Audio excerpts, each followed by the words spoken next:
네, 반갑습니다. 8월 30일 마감 시간입니다.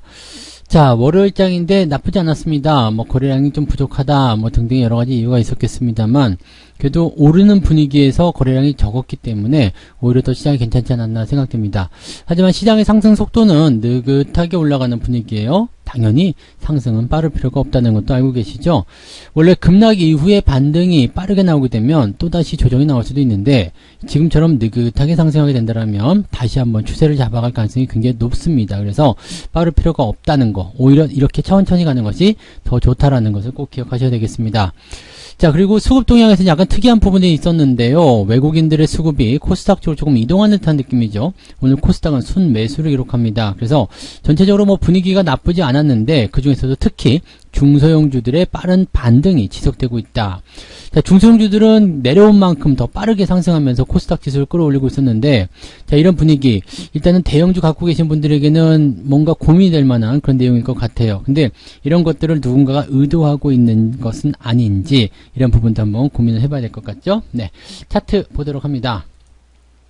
종합주가지수 같은 경우는 3144포인트에서 마무리됐네요. 3144포인트. 일단 저항선 눈앞에 두고 나서 일단은 계속 뭐라 그럴까요? 일단은 유지가 된다? 그런 느낌을 좀 가져갈 수 있겠고요. RSI 지표는 아직도 50포인트 미만이기 때문에 추가 상승에 대한 여력은 아직 많이 남아있다고 보시면 되겠습니다.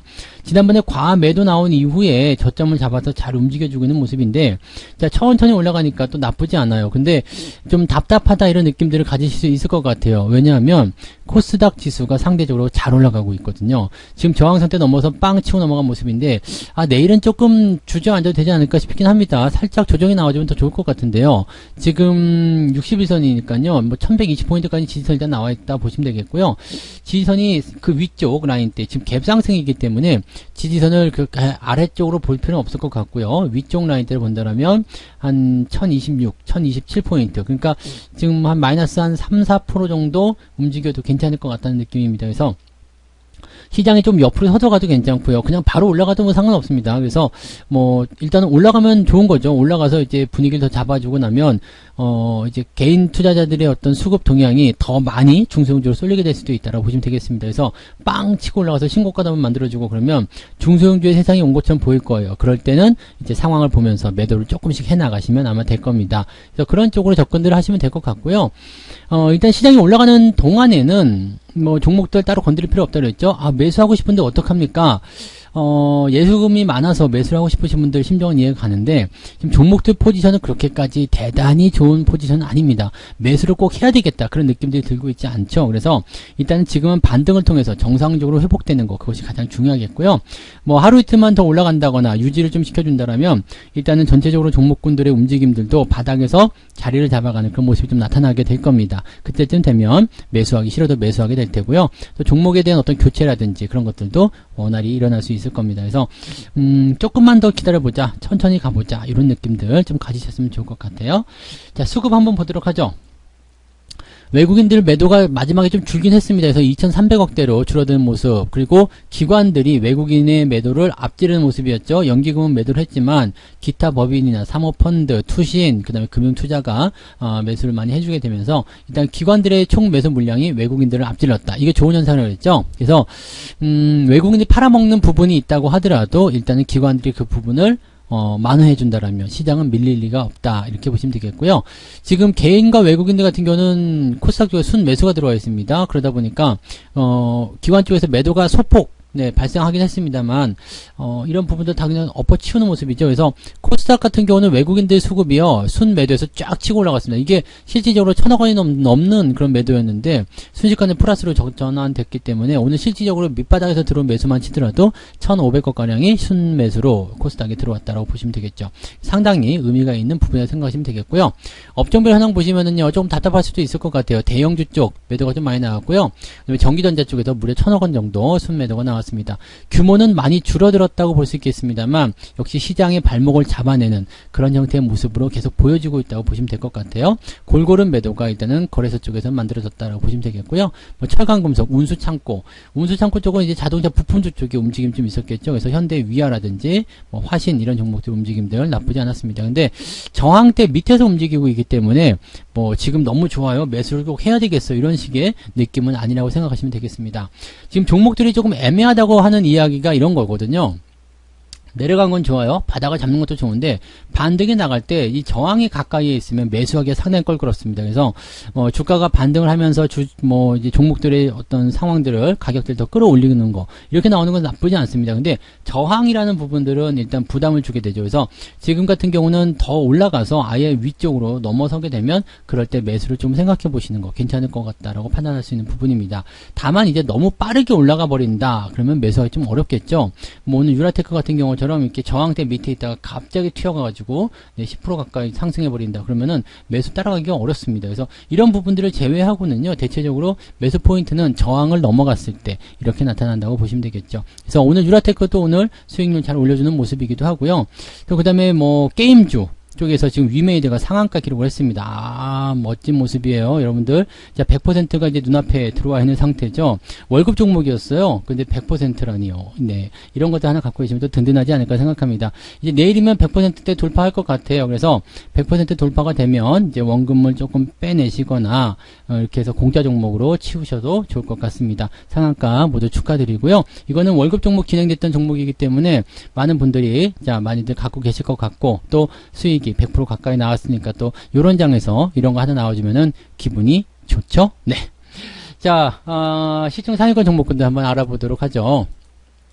거래소 쪽 알아보시면 뭐 특별한 건 없습니다. 특별하게 뭐 밀리거나 그런 부분 없었고요. 카카오뱅크는 조금 마이너스권 나온 모습이고 대체적으로 플러스권 잘 유지가 됐습니다. 포스코가 5%대로 상승 마감을 했어요. 그래서 철강 쪽에서 가장 강한 흐름들 보여줬다라고 보시면 되겠고요.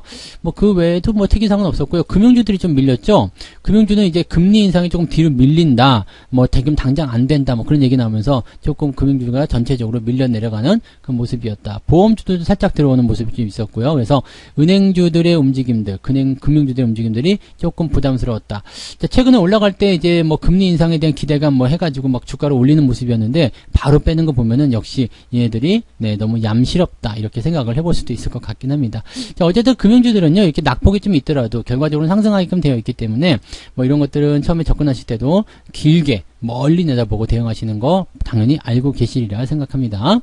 자, NC소프트 같은 경우는 마이너스 1.5%대 많이 회복하는 모습이죠. 그러니까 매도를 지금은 감행을 할 이유가 없습니다. 일단 기술적 반등은 무조건 기다리시는 게 중요한 포지션이니까 그렇게 생각하시면 되겠고요.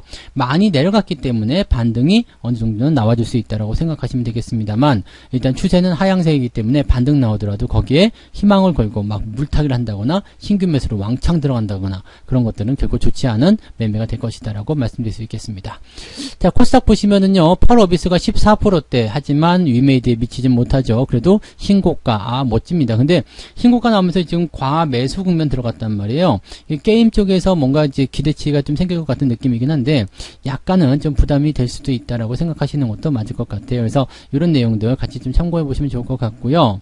HLB가 지금 조금 내려갔죠. 자, 아무래도 저항대 진입하는 모습이기 때문에 오늘 장중에 많이 올라갔었어요. 27%까지 올라갔었는데 상한가 가지 못하고 9%대까지 밀렸습니다. 뭐 지금은 추세가 좋기 때문에 더 올라갈 수도 있겠습니다만 이 매물대에 대한 부분들을 어떻게 처리할 것인지는 우리가 좀 챙겨봐야 될 것 같은 느낌이죠.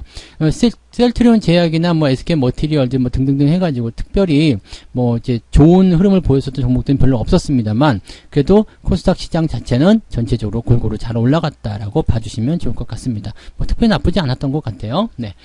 자, 매매 동향 한번 보도록 할게요. 매매 동향을 보시면 지금 기관 쪽 크래프톤, 대한항공, 삼성전자 순매수가 있습니다. 그 다음에 하이닉스는 지금 따로 보이진 않고 있는 것 같은데요. 네, 하이닉스도 어딘가에 있겠죠? 없으면 뭐 상관없는 거고요.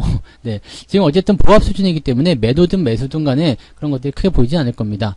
자, 그 다음에 금융투자 쪽 상황을 보시면 삼성전자를 가장 많이 샀어요. 일단 주가가 올리는 쪽으로 베팅을 해야 되겠다 생각하는 부분일 거고요.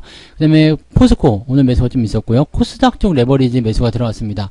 뭐 지난번에도 이제 레버리지 매도가 있었지만 이번에도 또 오늘도 레버리지 매도가 좀 나왔죠. 그러면서 인버스 쪽은 지금 매수가 살짝 들어가 있는데 단기 상승 이후에 주가가 조정을 좀 받을 수도 있다라는 느낌이 좀 있습니다. 그래서 코스피 시장에 대한 단기 조정 가능성을 조금 열어놓고 있다라고 생각해 주시면 좋을 것 같습니다. 그래서 금융투자가 삼성전자를 사긴 했지만 약간은 좀 불안한 감정을 가지고 있는 것 같다라고 생각하시면 되겠고요. 물론 물량이 많지 않기 때문에 그렇게 큰 걱정은 하지 않으셔도 되겠고요. 약간의 해치성 움직임으로 보셔도 좋을 것 같습니다. 그리고 코스닥 쪽 상승을 더 예상을 해주고 있다라는 부분도 우리가 주목해 볼 만한 내용이 되겠습니다. 외국인 것도 한번 볼까요? 외국인들은 NC소프트 가장 많이 팔았고요. 삼성전자, 셀트리온, LG화학. 제가 조금 걱정스럽다 싶은 종목들만 다 팔았네요. 그 다음에 오늘 금융주 쪽도 좀 매도가 좀 있었고요. 레버리지 팔았습니다. 인버스 샀어요. 자, 외국인들은 이렇게 ETF 쪽에 매매를 잘 안 한다고 그랬죠. 근데 레버리지를 팔고 인버스를 샀다. 물론 물량이 많지는 않습니다만 시장의 방향을 약간 애매하게 보고 있는 것도 있다라는 것도 우리가 참고를 하면서 진행하셔야 될 것 같습니다. 그래서 약간은 조정을 받아도 좋을 것 같은 입장에서 저렇게 인버스나 레버리지를 매도하는 그런 상황. 자, 이런 것들은 우리가 그냥 쉽게 판단할 만한 부분은 아닌 것 같고요. 네, 약간의 어떤 변동성은 나올 수 있다. 거기에 대한 어떤 해치성 물량을 좀 걸어놓은 것 같다라고 생각하시면 좋을 것 같습니다. 뭐 특이사항은 없는 것 같아요. 그리고 뭐 하이닉스 순매수가 좀 있었고요. 삼성전자는 매도가 있었고요. 이런 식이기 때문에 지금 이제 전기전자 쪽에서의 어떤 매도 물량 계속 나오고 있는 모습들. 그래서 시장을 일단 발목을 붙잡아 놓고 가지마 기다려 이렇게 얘기하고 있는 모습이고 중소형주 쪽으로 계속 움직임을 보여주고 있다. 자, 그렇다면 현재와 같은 상황에서는 어떻게 해야 될까요? 자, 지금 대형주 팔고 중소형주로 옮겨가야 되나요? 근데 아까도 말씀했지만 중소형주의 포지션이 그렇게 썩 좋지가 않아요. 뭐 종목은 올라가고 있지만 매수 들어가는 시점 자체가 그렇게 좋지 않거든요. 그러면 막 들어가기 좀 애매하겠죠. 그럼 어떻게 해야 될까요? 그냥 계세요. 그냥 계시면 대형주들도 어차피 올라갈 타이밍이 됐을 때는 올라가게끔 되어 있습니다. 시장이 올라가는데 자기 혼자 못 올라간다는 건 말이 안 되겠죠. 그래서 전체적인 분위기는 우상향을 그리고 있기 때문에 올라가는 흐름대로 그대로 타고 들어가시면 될 것 같습니다. 자, 보다 자세한 이야기, 좀 더 많은 이야기들은 이따가 마감 시황에서 다시 설명을 좀 드리도록 하겠습니다. 그래서 이따 저녁 9시, 마감 시간이 아니죠. 저녁 방송에서, 네, 저녁 9시에 유튜브에서만 진행됩니다. 유튜브에서 보실 수 있는 분들은 꼭 오셔서 방송을 좀 들어주시면 감사하겠습니다. 그래서 그런 포지션들을 이제 설명을 좀 해드리도록 할 테니까 저녁 9시에 저녁 방송에서 다시 뵙도록 하겠습니다. 자, 오늘도 고생 많으셨고요. 이따가 뵙겠습니다. 고맙습니다. 본 방송에서 제공되는 모든 정보는 투자 판단의 참고 자료이며 투자의 최종 책임은 본 방송을 이용하는 본인에게 있습니다.